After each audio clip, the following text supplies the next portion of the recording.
rolling hills to small towns to a medium-sized city, Litchfield County has a diverse economy that is a mix of manufacturing, the arts, and tourism. Carolee McGrath sat down with JoAnn Ryan, the president and CEO of the Northwest Connecticut Chamber of Commerce, to find out more about what drives the economy in this part of the Nutmeg State. The local economy is holding its own. Not that we don't have tremendous challenges. We do all face that, and we know in Connecticut what the struggles are. And I think the key for all of us is the collaboration that our chamber, which is 21 towns, enjoys with many of the businesses, the community leaders, the educators, the parents, the students in the region. And I think the key is the peer groups and the coalitions that we've established. A very strong one is our Manufacturers Coalition. We're probably one of the few chambers that has a coalition of the community college, the local technical high school, the public schools, the business community, and students and parents.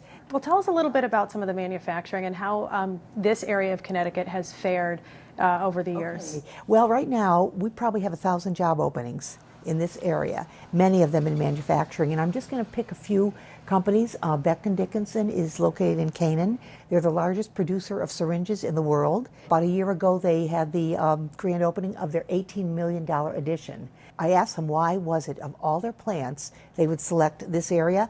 It's the quality of life and the quality of the workforce.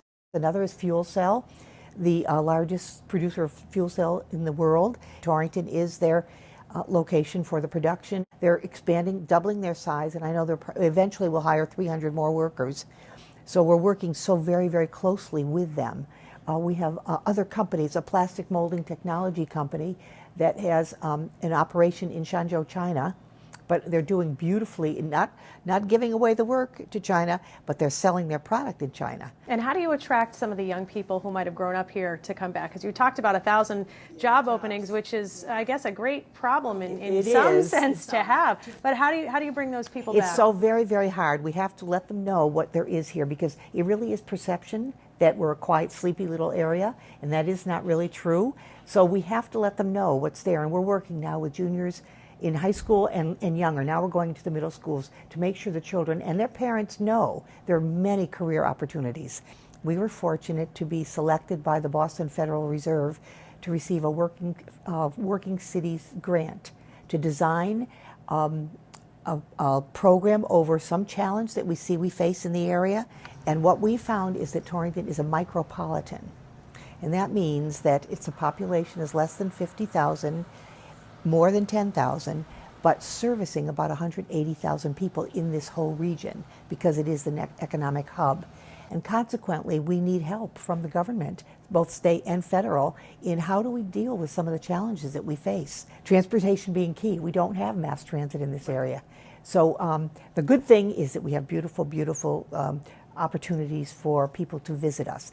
You have the Jazz Festival every summer, which I went to many, many moons ago, and you attract big names for that. Yes, coming all over.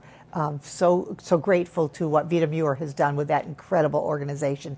But we have so many places for people to visit. We have the only tort museum in the United States, perhaps the world, and that's Ralph Nader's museum in Winsted. We have soon, hopefully, the American Mural Project, which is will again be the only structure in the world that celebrates workers in the United States of America.